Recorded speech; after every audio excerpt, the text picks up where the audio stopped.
and then at the end we wait for it to upload. Yeah. Okay, I've got to get in the right gear now. I've just done an interview for the podcast, so I'll say the wrong thing. Just be like, no, it's not that, it's this. Okay. Welcome everybody to the Detectorists on the Detectorists. Here we are today. I'm here with my guest co-host Karl. How are you doing, Karl? I'm very well, thank you. How are you, Katie?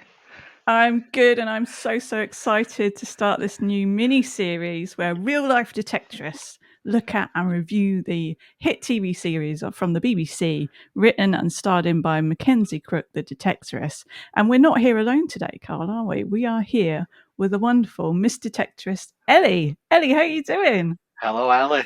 Hello, I'm very well, thanks. I've come dressed for the podcast. Do you want to explain for the listeners what you've got?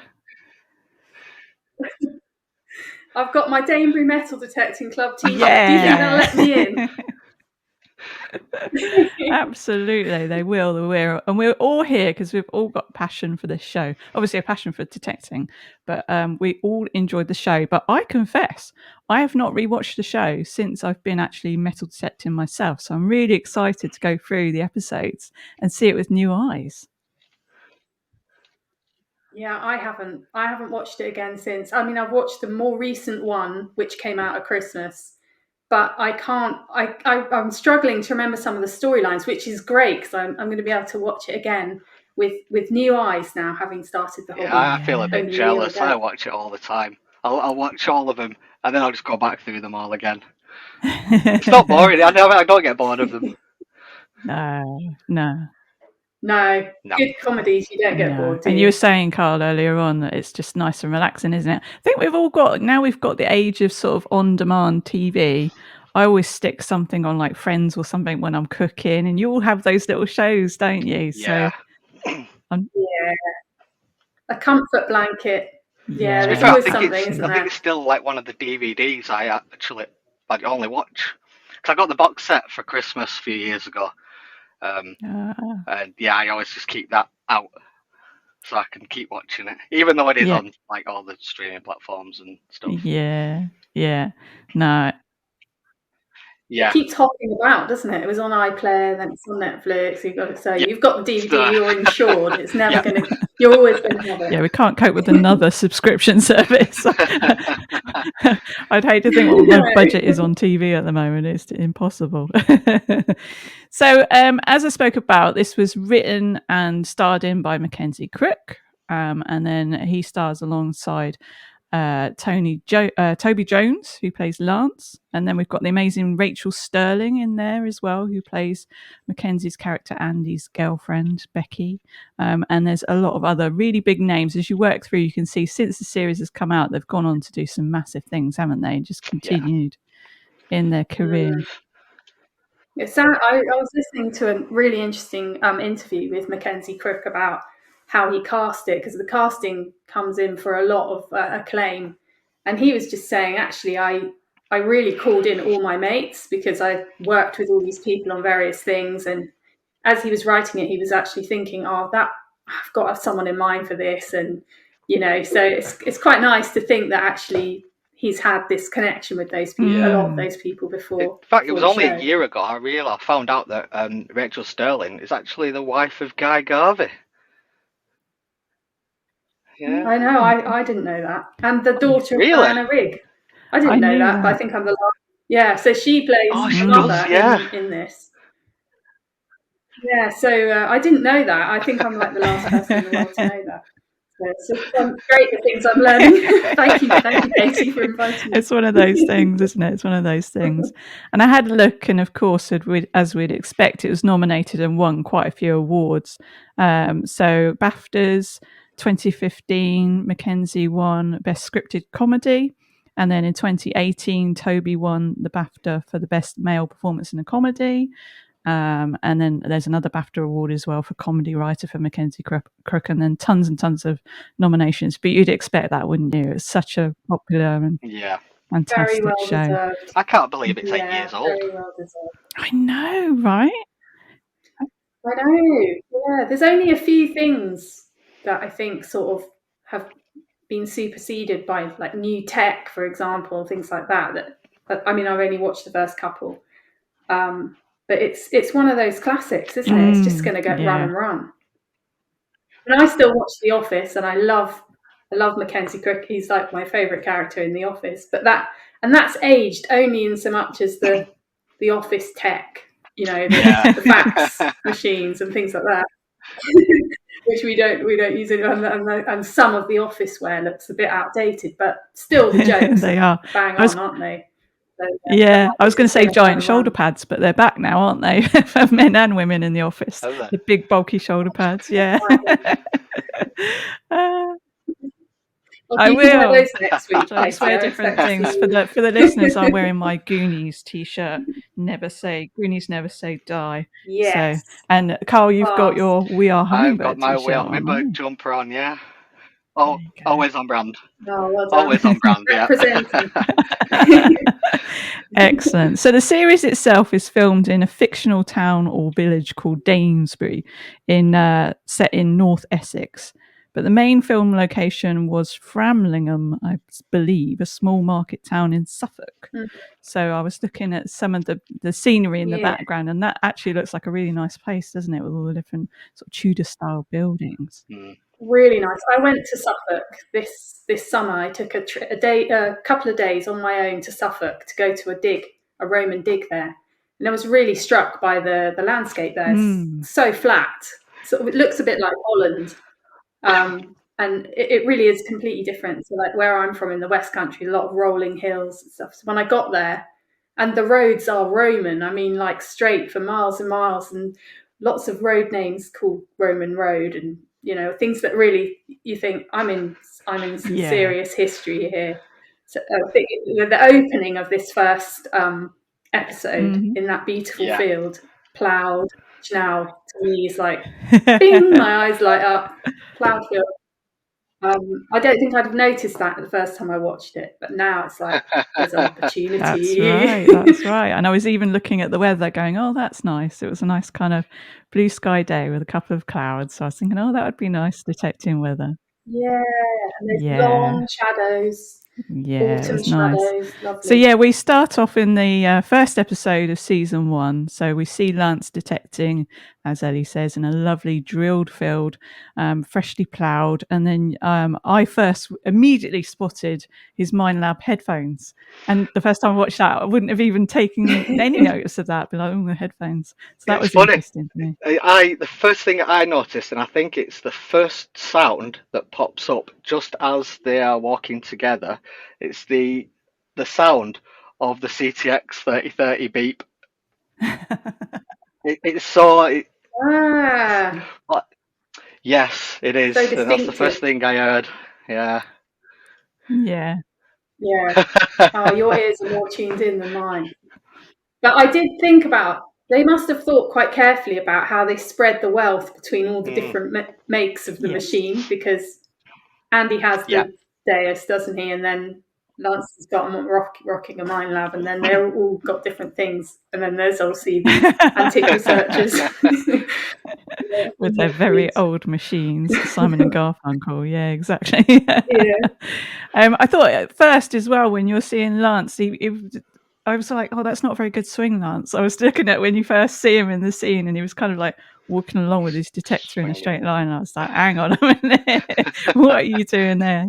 Yeah, he's a funny looking, the two of them together, quite a funny looking duo, really, aren't they? They're sort of a bit like Laurel and Hardy looking, one really tall and thin, one really sort of small, and they do look really funny.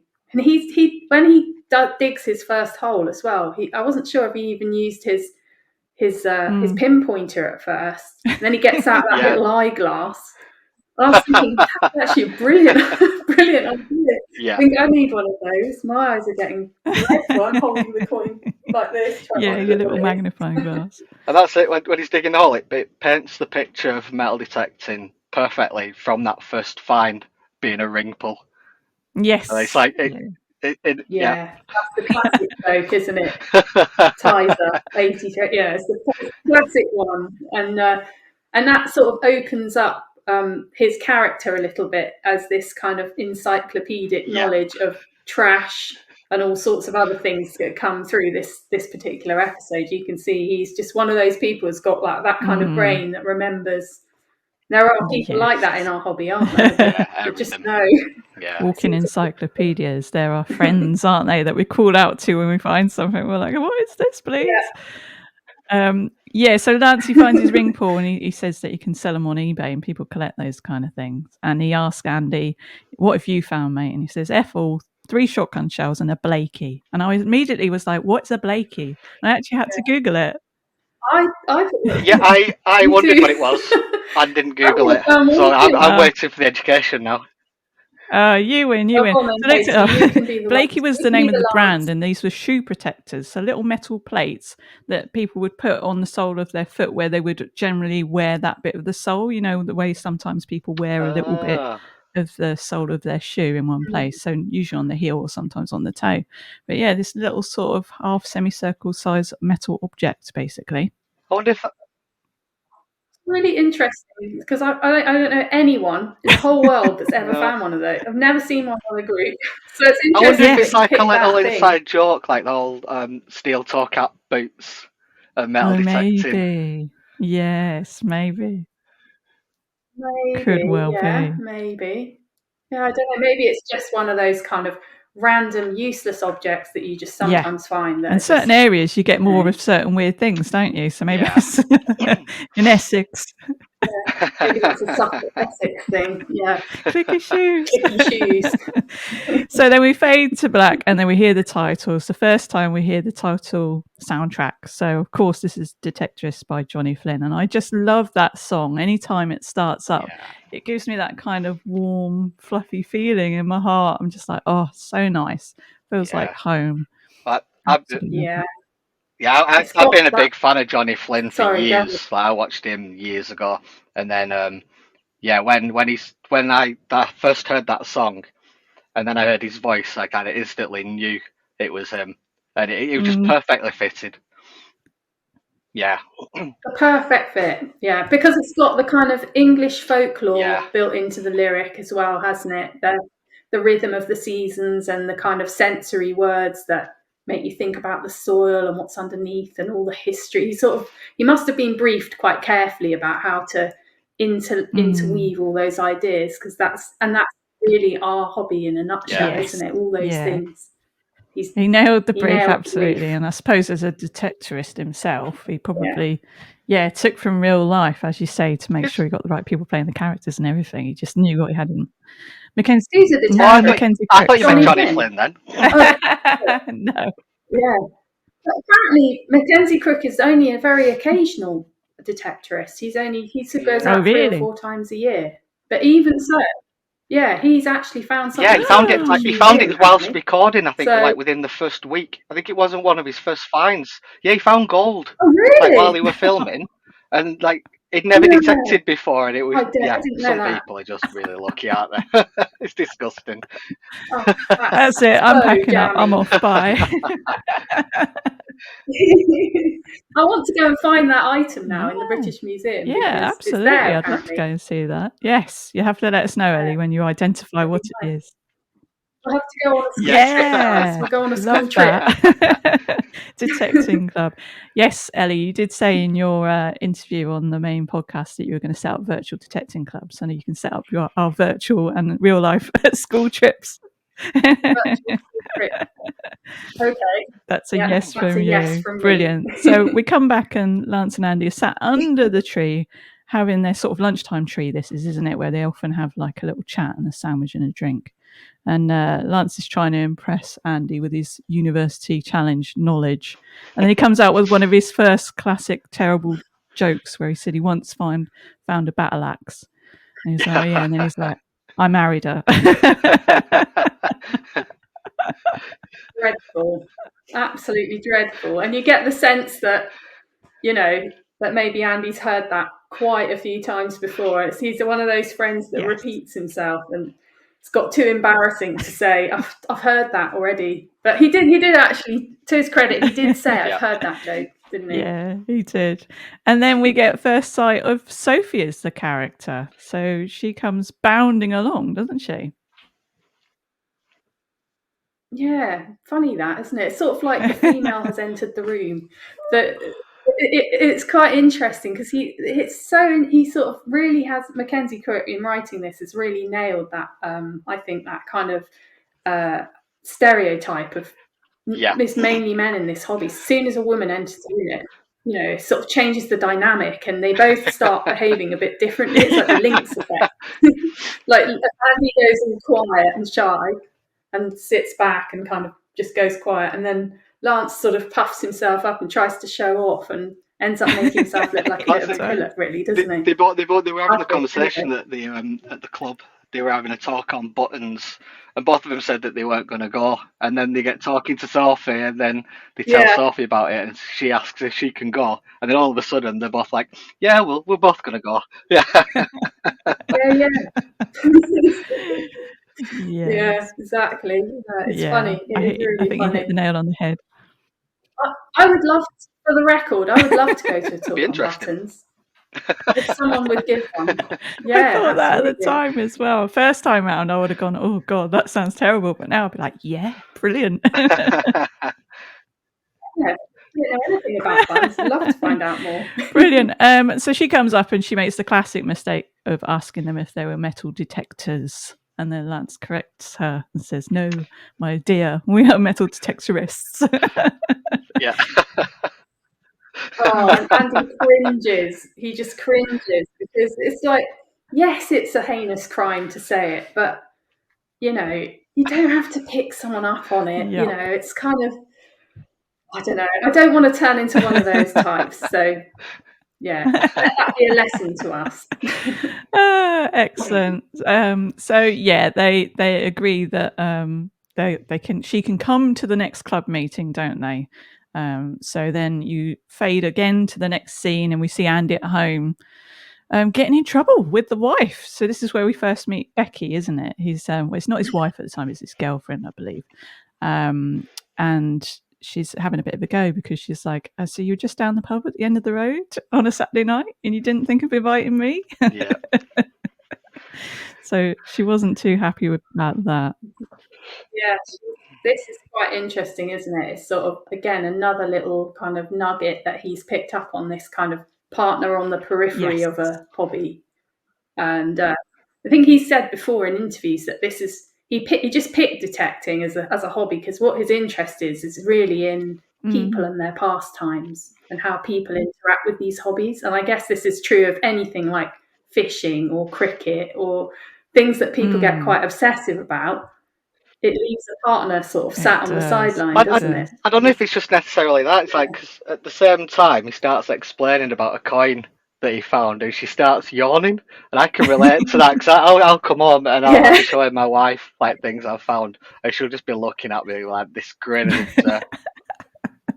not bothered.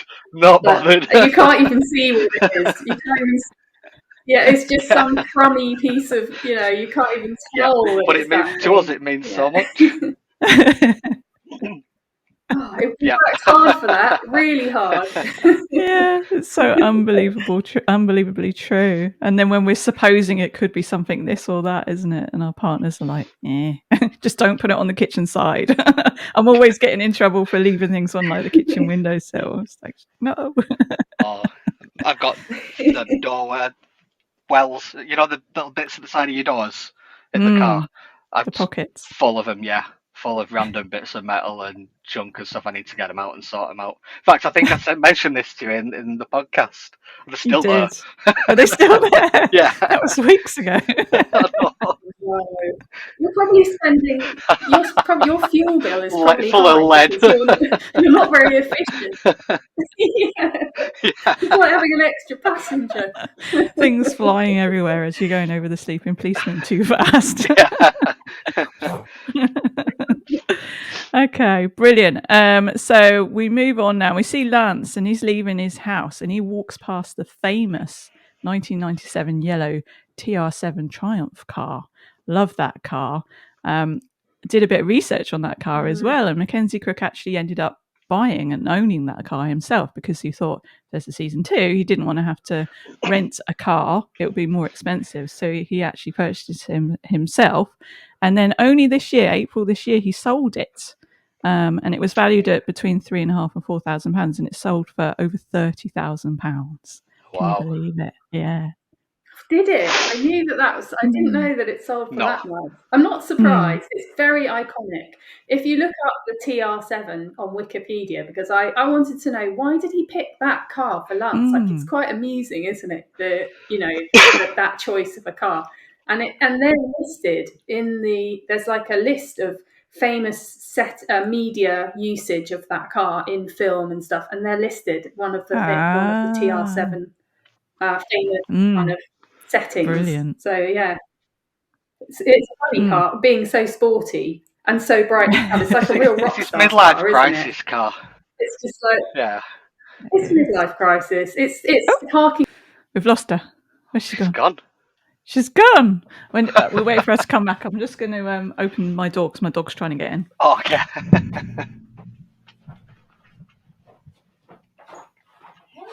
Oh, you're back.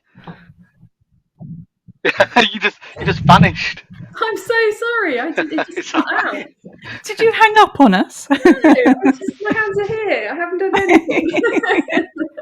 Jazz hands. It's okay. I had to let my dog in anyway. We were talking about the car being so incongruous. Yes. Lance and how he's sort of almost like stuck back in his what was probably his prime, in the 80s, early 90s maybe. So there's lots of references to it in his flat. I think I noticed a few things on the shelf. Yeah. Interesting. I shall keep my eyes peeled for that in future episodes. See them either. No, brilliant. If you everything. If you ever see that, go on. Sorry. You were saying about the car being for sale this year. Lance's flat also came up for sale this year. It was on the market in July. It was on the market for $225. Wow! I think it must be sold now because it's not on Rightmove anymore. Oh, there you go. Nice little flat. Nice flat. Yeah. Nice price as well. Oh, yeah. Very nice. Yeah, I need to find a hoard to get that one. Oh, there's me saying that's a nice price because that's cheap for where I live. Oh, yeah. As a northerner, that's very expensive for a flat. I'm like, $220, that's good. Oh, dear. Brilliant. And if you ever see that car at a car show or anything like that, sweet talk the owner, because apparently the cast all signed inside the boot lid, so you'd be able to see everybody's signatures in there. Yeah. So I thought that was a fun. smart move by Mackenzie Crook. I think he just times 10 the price of the vehicle. I think really did. Yeah. So Lance is off, and he goes off to the local hippie shop called Crystal Enigma, where we meet his ex-wife. Is it Maggie that she's called? Yeah, I got that written down. Yeah. So he goes around to see his ex-wife Maggie, and it's immediately painfully obvious, isn't it, that he's still madly in love with his ex-wife, who's running this Crystal Enigma shop now. And the new guy Tony is in there as well with her, isn't he? And he's quite funny. It's such a cliche, isn't it, that name, Crystal Enigma? Yeah. You can smell it through the screen, can't you? Yeah. It's horrible. Exactly that. So then he has to make out he's gone in there to buy a vanilla candle for a girl. And then, of course, he immediately ends up leaving and then binning the candle. So I sort of felt sorry for him in that moment. It's really tragic. There's actually a weird little reference, I think, hidden in there. I was watching this with a friend the other day, and I'm not an REM fan, but apparently when Tony suggests that he goes for is it bergamot and something like that. Yeah, that's a line from an REM song, which is a really sad song. It's called "Find the River," and the chorus of it is "Nothing is going my way." It's like for the perfect fit for that scene, really, because quite tragic, isn't it? It is. It does leave you feeling sorry for him for sure. And then he scarpers off, and then I believe the next scene we cut to is Andy, and he's doing a bit of his temping work, isn't it? And he's cleaning in a dark corridor. It's obviously a hospital or somewhere. But I thought it was quite funny because the way he had his headphones on and he was hoovering, it almost looked like he was metal detecting in the corridor, didn't it? Yeah. And then Yes. he comes across the gold Found a button. little button on the floor. This is one of the little Easter eggs that I've seen because it appears in more episodes. Yeah, Doing I different found that things. too. Yeah, you need to look out for this. All his jobs, apparently, if you look for it, have like this kind of swinging. theme. Yeah. Oh, gotcha. Yes, because I know what you're talking about for episode 2. We'll come to that on episode 2. Okay, yeah. So he obviously phones up Lance, doesn't he? And he's saying, yeah, we're definitely going to go to Button Club or Button Talk at the club. He's obviously now feeling sure he wants to go to that. And we see Lance at work, and it's quite funny because he's on a forklift truck moving veg about, which is a bit of a surprise, really, in terms of what he was doing. I like that because it's a real kind of, being from the country, it's a real kind of country job, isn't it? And then as he leaves his job to go off and go and cook his meal, he does this kind of modern day scrumping where he goes and takes a carrot from there and a swede from there, and it's funny, I think, as a job, like the things he's moving around come from under the ground, and as a hobby, he's finding things under the ground. So it's like some big circle. Yeah, I hadn't thought of that. Yeah, the very crop that they're ploughing and sowing. Yeah, that's really nice, and it is so true to life. Like those kind of jobs in the countryside, that is sort of like the rhythm of the countryside, isn't it? Agriculture. Yeah, absolutely. So he takes the mickey, doesn't he, out of Andy, saying, "Oh, you just want to go to Button Club because of that girl now." So it's that sort of first teasing of Andy about the Sophie character and why he now wants to go to Button Club. So yeah, that left me thinking, oh, what's going to happen there? So then we move to the next scene, and Lance is cooking. And he takes his massive tub of curry powder out of the cupboard. And at this point, I'm thinking, oh, good luck, Andy, eating whatever. It was this bare cupboard, nothing else in there but this giant tub of curry powder. So I was thinking, classic single man cooking. Exactly. And Andy does the right thing and turns up with 4 cans for the occasion. So he comes in.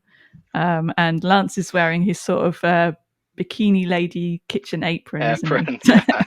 Yes, this is one of those, I think, a little nod back to those 80s jokes, because in the background there's also a poster. It's one of those Athena posters with the tennis skirt. Oh, yes.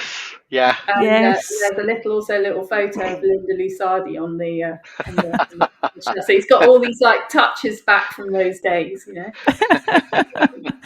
He totally has. Yeah.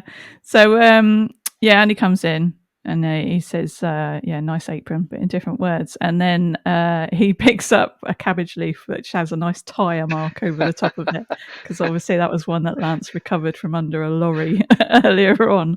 So yeah, it's going to be a delicious meal, I'm sure. And then it's really funny. Lance is very excited and showing Andy is looking, as we all do as detectorists, he's been doing his research and he's been looking on Google Earth and he thinks he's got a theory about a piece of land. We're all cringing. It happened to me. Oh, really? Well, not the Google O's, but I have got confused with the lines that denote the land moving up, the rings, you know. Yes. I thought I went in too close and thought that was a footpath. So hold my hand up. It's happened to me. I think, you know, your eyes start to see what you want them to see, don't they? Yeah, they do. Yes, very much so. So, Lance is explaining his theory, and then Andy's like, "Oh yeah, you reckon this could be an Iron Age earthwork or something?" And it's like, "What does it look like to you?" And then it's the Google watermark. That's what it is. It's so funny.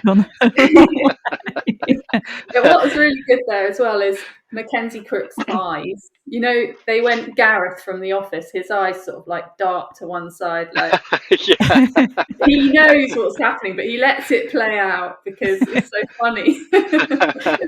He's just enjoying it too much. It is fun, isn't it, when your mates do something like that? You just let them go because you're just enjoying it too much. So when Andy's finished taking the mickey out of Lance, he says he's been doing his own research about a Saxon hoard that he thinks is somewhere in their location, the holy grail of treasure hunting. So they wanted to talk about this little piece of land, and they were going to talk to Terry at the club about who would own the land.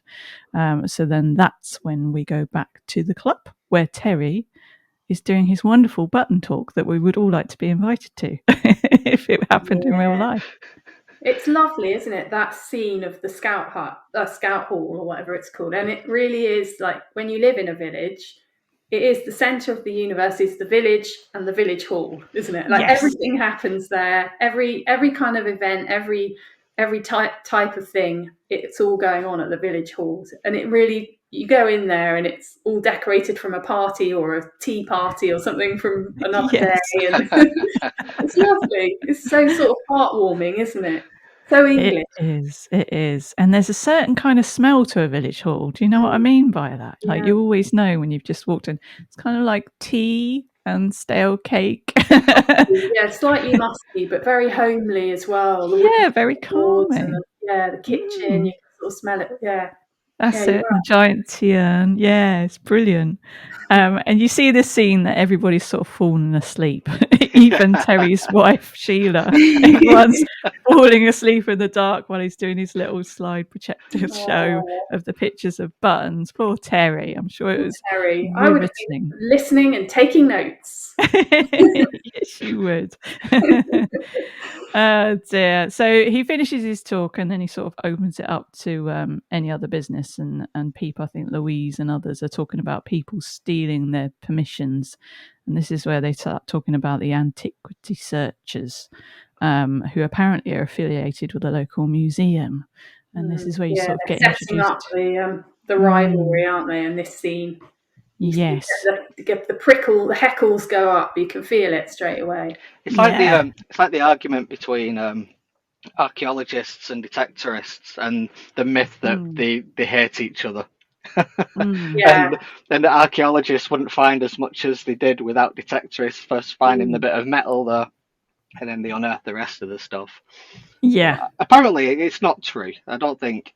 No, I think it's an outdated view. I went to Salisbury Museum to pick up something I'd left with the FLO there, and one of the helpers around the museum, he was quite an elderly guy, and I said what I was doing, and he said, "Oh, your ilk haven't been very popular in the past," and I thought that's quite rude. I did the right thing. I brought my ring to the museum. It's been with you for months. I've come to collect it. I did everything right, and in fact, most of the beautiful exhibits in here have come from Detectorists who have done the right thing, handed it in. So I thought it was quite a rude word. Yes, old school thinking and opinions. Yeah, I don't think that's true anymore. No. We work hand in hand, don't we, together? Everybody's if you're interested for the right reasons, and you can tell that these two are in it for the right reasons. They're interested in history, and Yeah, absolutely. So Terry puts everyone's mind at ease. Says, "Well, don't worry. To be on the safe side, we'll have no more members to the club, so no one can find out about our permissions," is what he's trying to say. So no one else can come in. And immediately the doors open and Sophie walks in. And Terry's eyes light up at Sophie walking in. And she's there. She announces herself that she's there to talk on buttons. And then she gets introduced to Terry, and then Terry immediately says she's very welcome and she can come in and sit down and be part of the club. So immediately goes back, and everyone's a bit confused. Certain people are very happy to see Sophie, and some are very confused. Well, she looks so benign, doesn't she? And she so sort of innocently comes in and says she's interested in the talk on buttons, which immediately enamors her to Terry. And I think it's hard to say no to someone who comes in with a big smile, isn't it? Yeah, all doe-eyed. Yeah, and it addresses the balance, male and female, and of course, Russell does his hair flick. Yes. Oh, so funny. He does that. So funny. Oh gosh. So now we make it to the pub, and everyone's in the pub after the club night. And Andy and Sophie are talking at the bar, and then Lance is trying to get the info off Terry on who owns that land, that Andy's theory about where the treasure might be. To which he starts talking about Lawrence Bishop, who's mad as a frog. Yes. And then Terry started talking about his time in the force, and there was this theory because Lawrence Bishop's wife went missing, and they could never find anything on him. So it's quite intriguing at that point, isn't it? You immediately get pulled into the storyline there. Yeah, and I think it's quite interesting because it's this eccentric character. Quite a lot of, I think maybe it's a cliche, but some big landowners are quite kind of, wild characters. Yeah, very eccentric. Yeah, and it's actually fun. It's part of the fun in some ways, isn't it? Yeah, To get to know the characters. I guess you have to be quite kind of eccentric to manage big bits of land and build out buildings and animals, and I don't know why that is, but definitely some characters out there.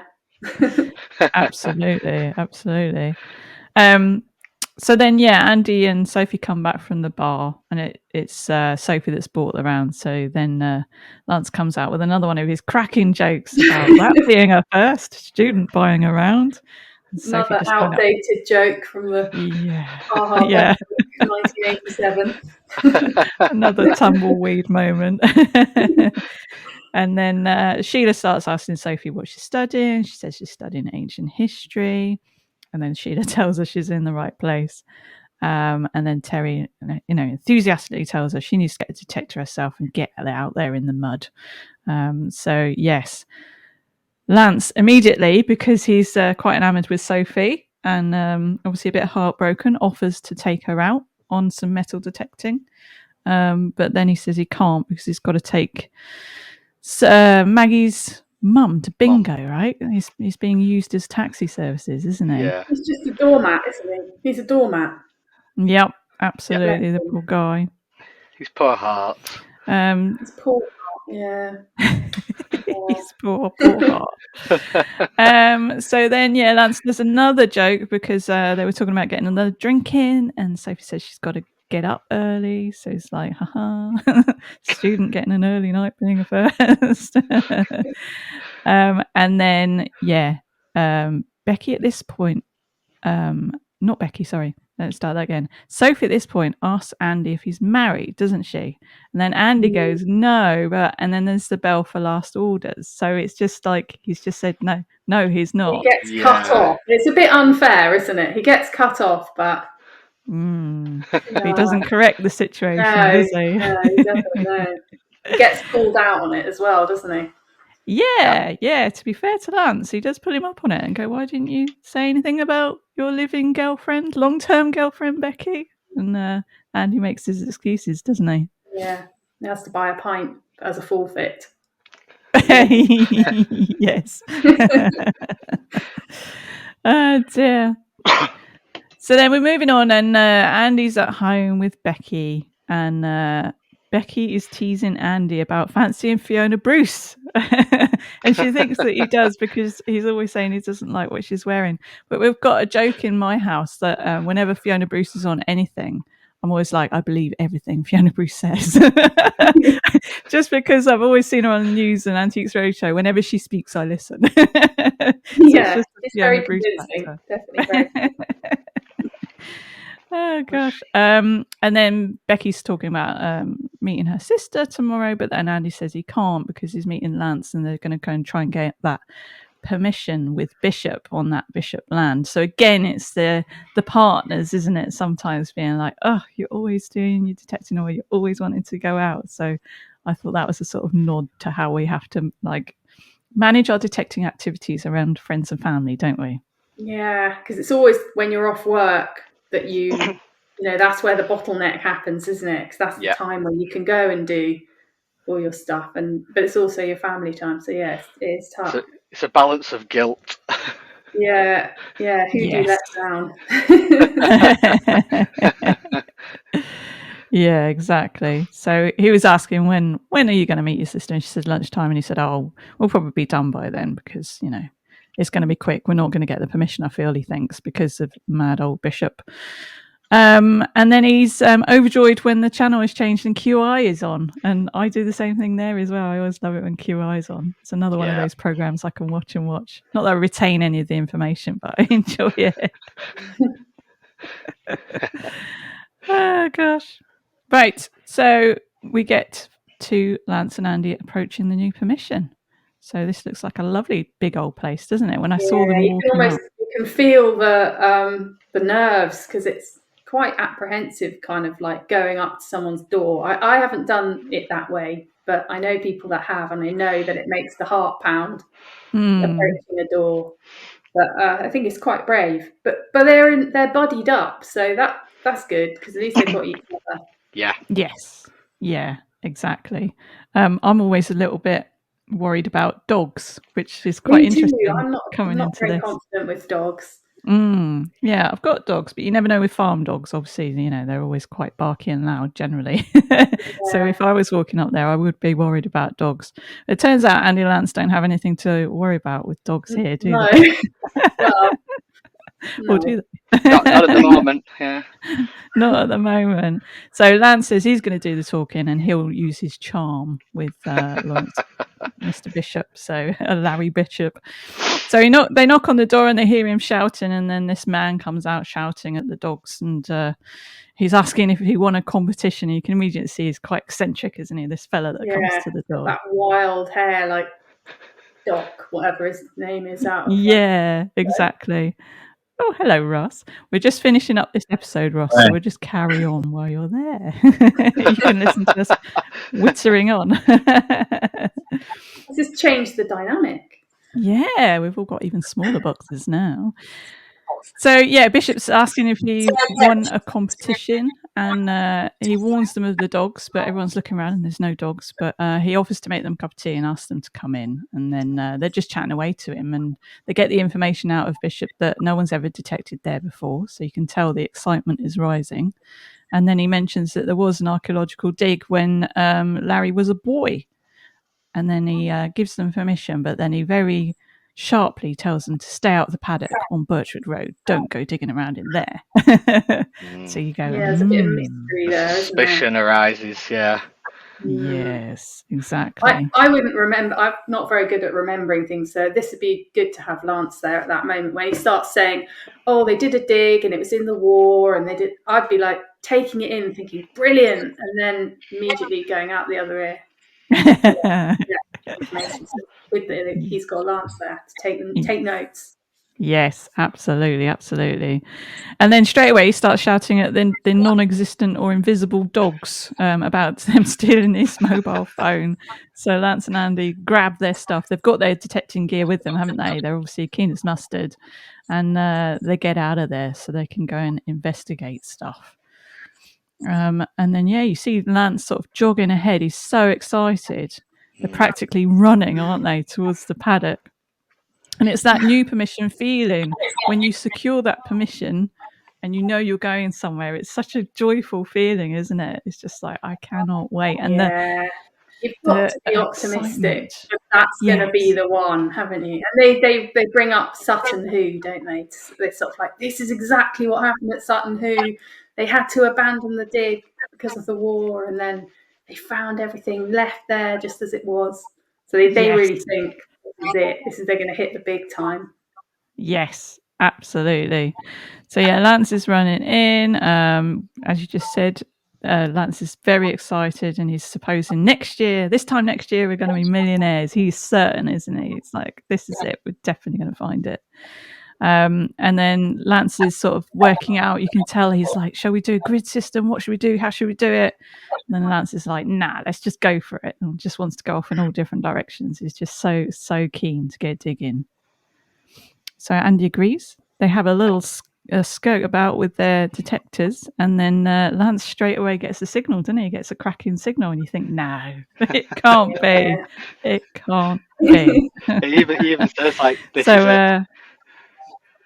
He does, doesn't he? It's like, first signal, this is it. This is it. So yeah, Lance digs a nice 3-sided plug. I did notice the 3-sided plug. I was like, yeah, well done, Lance. Well done, Lance. In the nice pasture, pinpoints. Then Andy's waiting to hear what it is, and Lance says the magical words, "Mint Viscount biscuit wrapper, 1975." The whole thing kind of comes back to the start where they pull that ring pull out. Bit of rubbish. Really beautifully done, isn't it? It sort of ties a little knot at the end of the episode. Yeah. Perfect. It's like a full day's detecting in real life. You start with rubbish and you end with rubbish. I'm afraid so. Yeah. Exactly. Yeah, with the potential in between. So it's exciting. It's exciting to see what happens in episode 2, isn't it? Indeed. Yeah. Looking forward to watching it. Yes, absolutely. So thank you, Ellie, for coming on, and we're going to get you back on, aren't we, in our rotation of VIP guests. You're going to be back with us for episode 104, but I hope you keep up with us in the meantime. Will do. I'll be listening in and checking out what everyone else thinks. Thank you very much. Yeah. Okay, so I'm going to say have a lovely time in episode 2. Thanks for inviting me. Thanks, Ellie. Thanks, Ellie. Bye.